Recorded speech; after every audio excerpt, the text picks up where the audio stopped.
आपको क्यों लगा कि आप बार काउंसिल के इलेक्शन कॉन्टेस्ट करने चाहिए?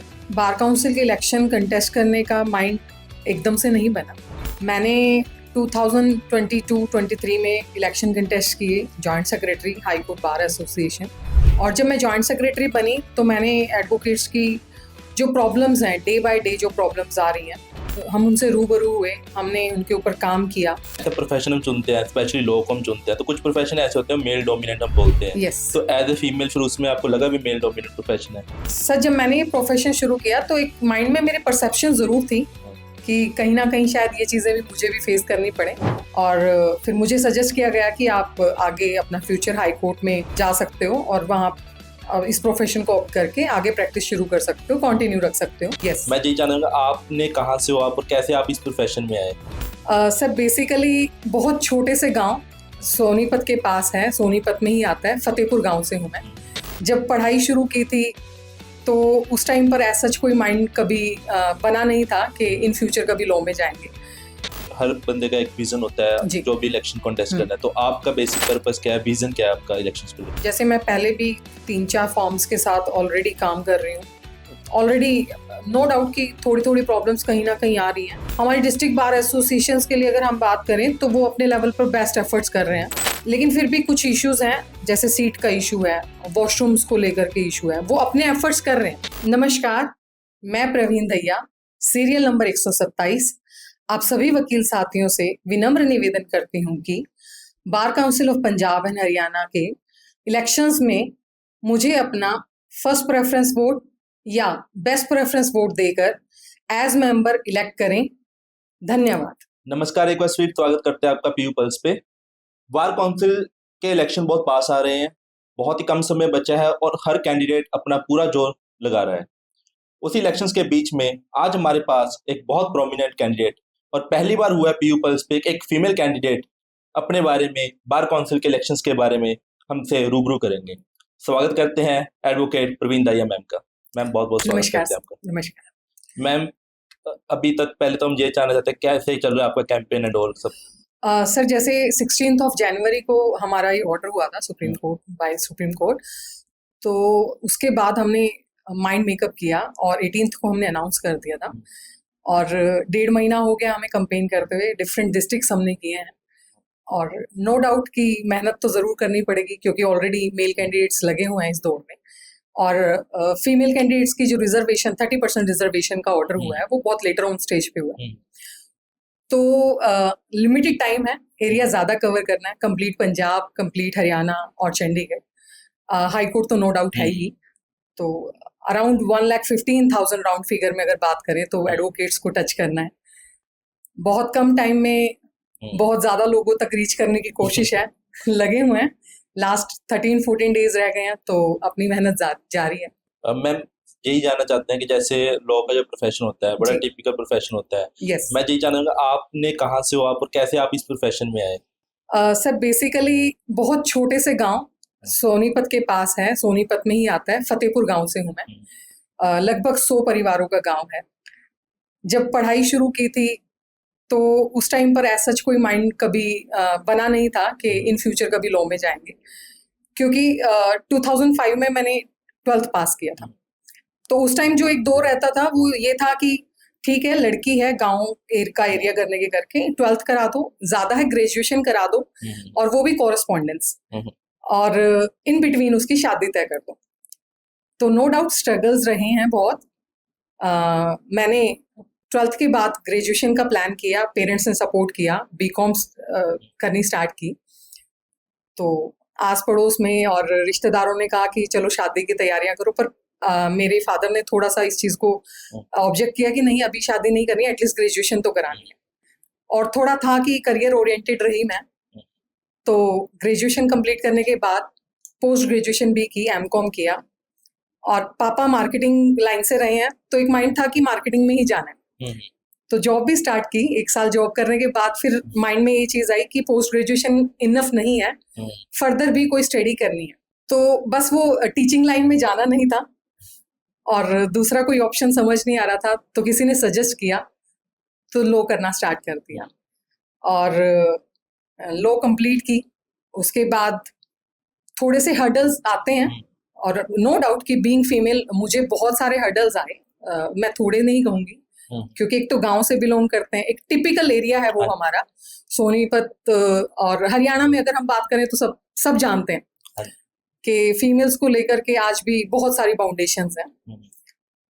तो मैंने स्टार्ट किया और हाई कोर्ट में ही आना प्रेफर किया, क्योंकि डिस्ट्रिक्ट कोर्ट में जाना एक सोच थी कि अगर डिस्ट्रिक्ट कोर्ट में प्रैक्टिस शुरू करेंगे तो हमारे लोकल में एक बात कही जाती है कि अच्छा अब चार दीवारी में काम करने वाली लड़की वकालत करेगी।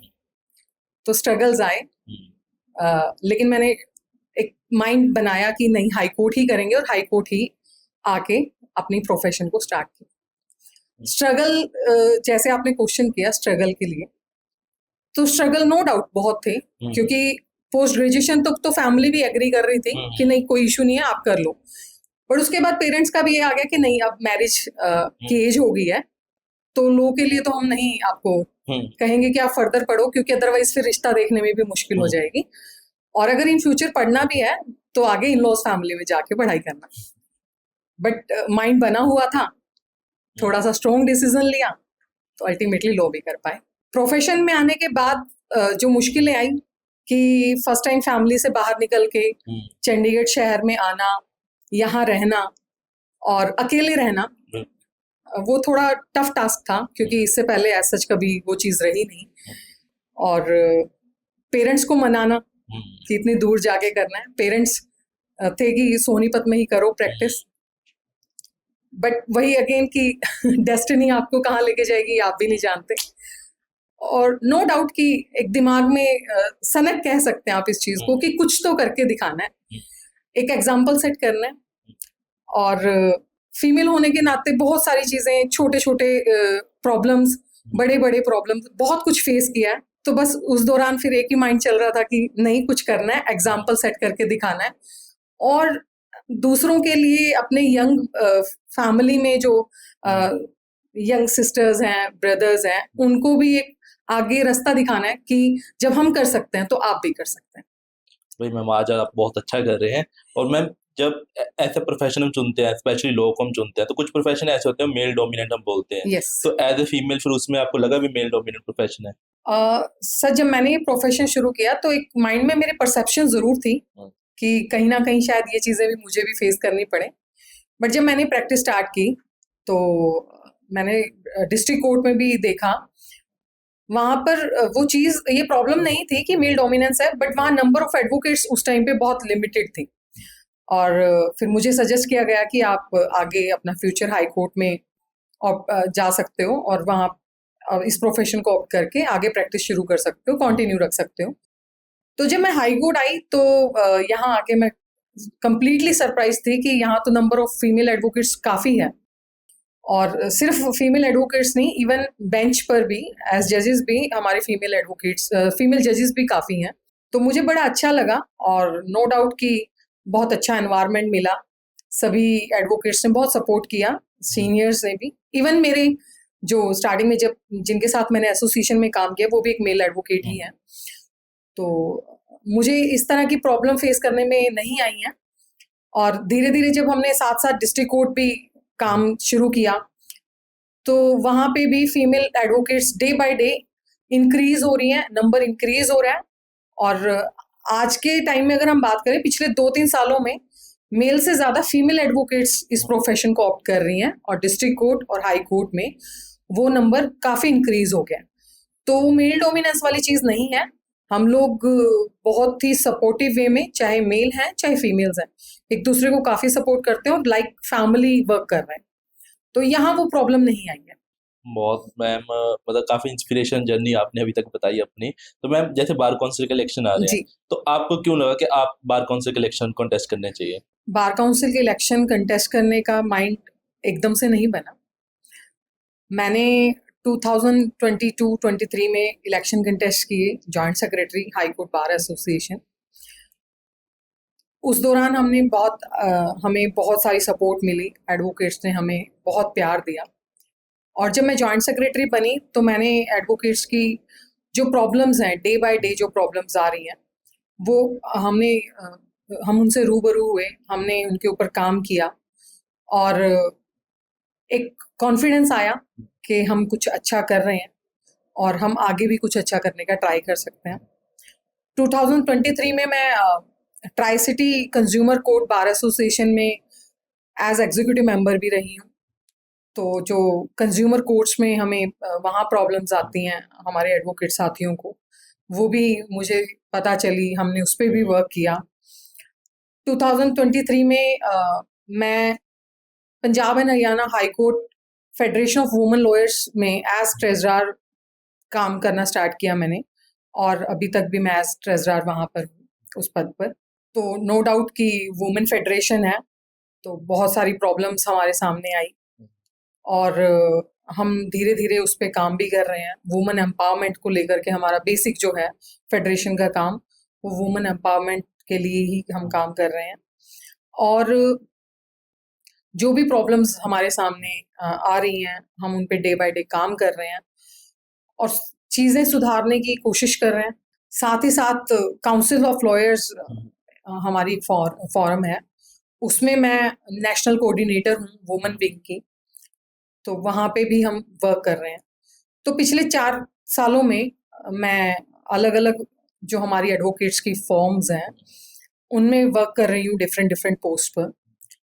और नो डाउट कि इंडिविजुअली या एक ग्रुप में या किसी एरिया वाइज अगर हम बात करें, मतलब एक मेजर एडवोकेट्स वाला ग्रुप है या इंडिविजुअल है, बहुत सारी प्रॉब्लम्स आती हैं, हम उनको सॉर्ट आउट करने की कोशिश कर रहे हैं और अपना जो बेस्ट है हम दे पा रहे हैं। तो उसी रीज़न से मेरे माइंड में ये चीज़ भी आई कि bar council of Punjab and Haryana के हमारे इलेक्शंस हैं, तो क्यों ना हम उस पे भी अपना एक अपॉर्चुनिटी अगर हमें मिली है।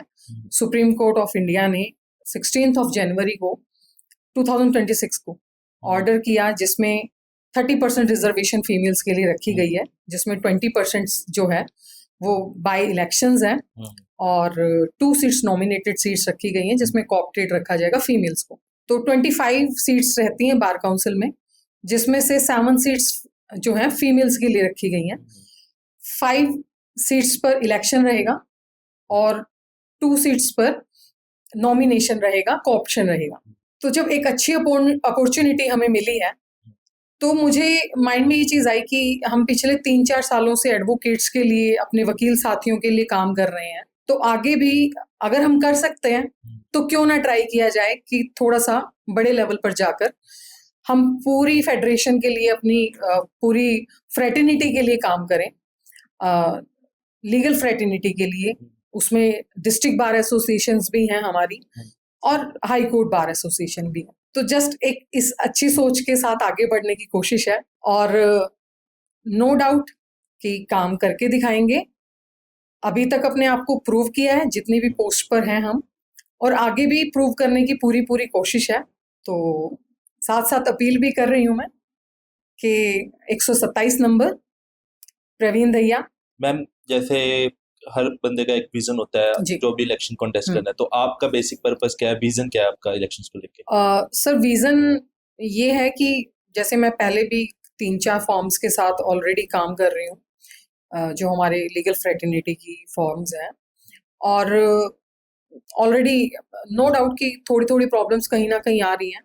हमारी डिस्ट्रिक्ट बार एसोसिएशंस के लिए अगर हम बात करें तो वो अपने लेवल पर बेस्ट एफर्ट्स कर रहे हैं, लेकिन फिर भी कुछ इश्यूज हैं, जैसे सीट का इशू है, वॉशरूम्स को लेकर के इशू है। वो अपने एफर्ट्स कर रहे हैं, लेकिन कहीं ना कहीं वो कनेक्टिविटी और वो कम्युनिकेशन प्रॉपर नहीं हो पा रहा है, या जैसे एडमिनिस्ट्रेशन के अंडर होता है ये सारा प्रोसेस, तो वो एरिया हमें उतना नहीं मिल पा रहा है कि जहाँ पर हम नई सीट्स का अरेंजमेंट कर सकें या प्रॉपर न्यू वॉशरूम्स का अरेंजमेंट कर सकें। तो मैं यहाँ हाई कोर्ट में ही प्रैक्टिस कर रही हूँ, लास्ट टर्म मैं यहाँ जॉइंट सेक्रेटरी भी रही हूँ, और हमारी जजेस के साथ एक डायरेक्ट कनेक्टिविटी भी है। जो हमारी हाई कोर्ट की जो कमिटीज़ हैं, जजेस कमिटीज़, बिल्डिंग कमिटीज़, उनके साथ भी हमारी कनेक्टिविटी है।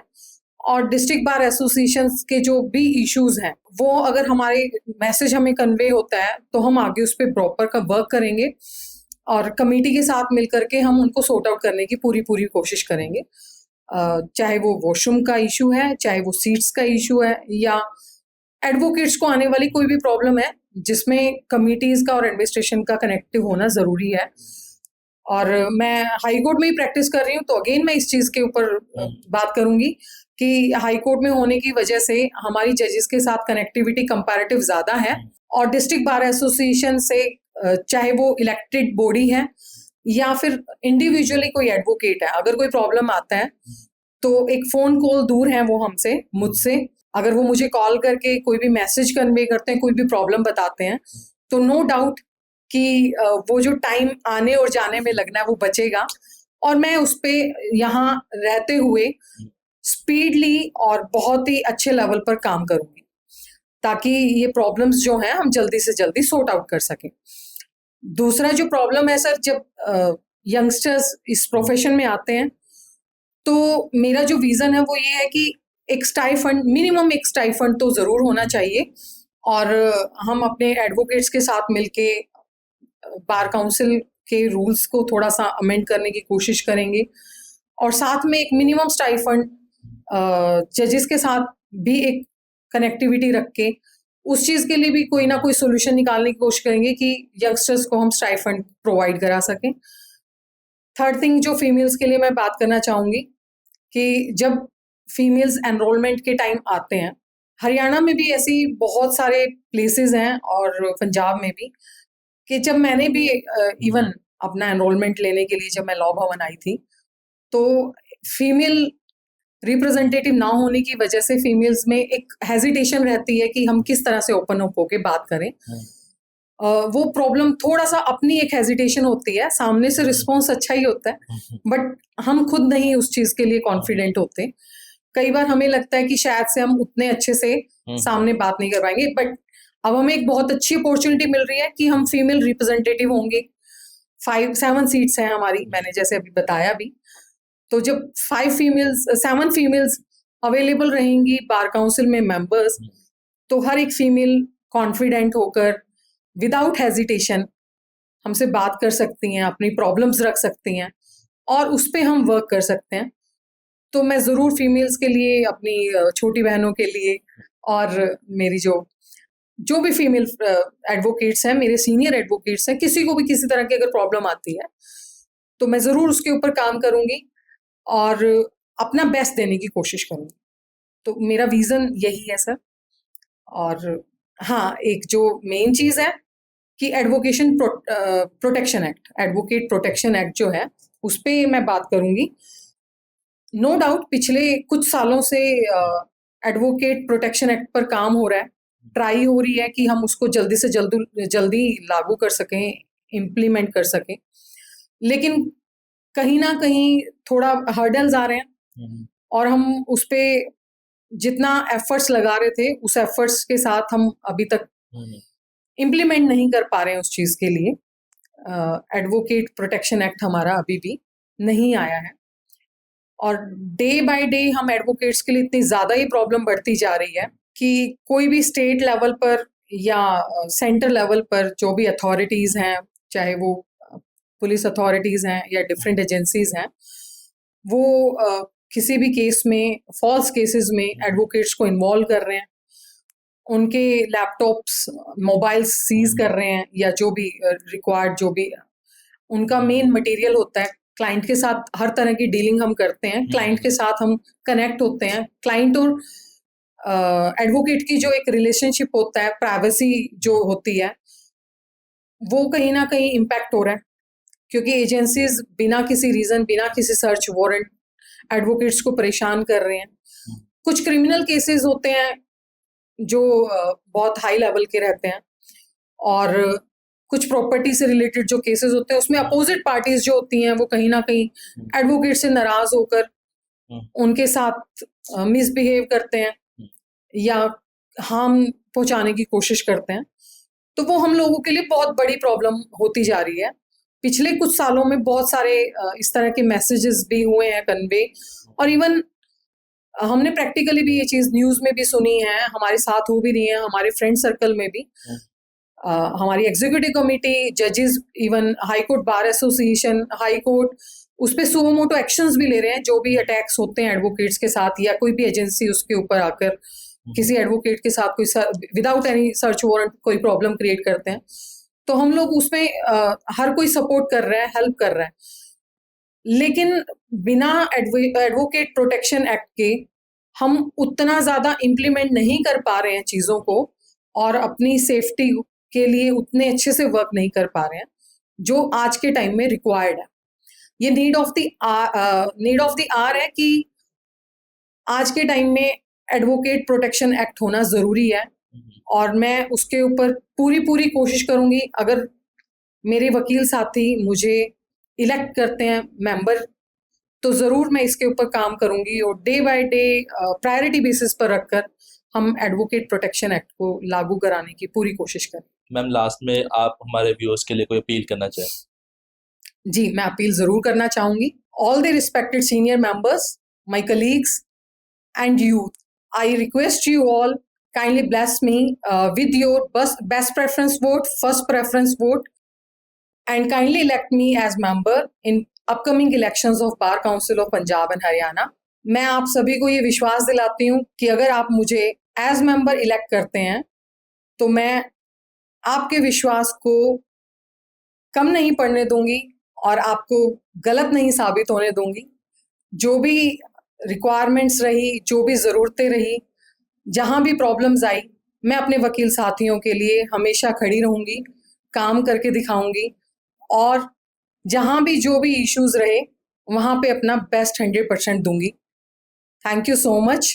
मैम, बड़ा अच्छा लगा तो नगर करके ना, एक्चुअल में बड़ी इंस्पिरेशन जर्नी आपने बताई, और हम आशा करते हैं कि हमारे व्यूअर्स ने जरूर इस जर्नी पे कुछ ना कुछ जरूर सीखा होगा। मतलब जो लोग एडवोकेट में नहीं है उनको भी जरूर आपकी जर्नी से ना कुछ लर्निंग जरूर है।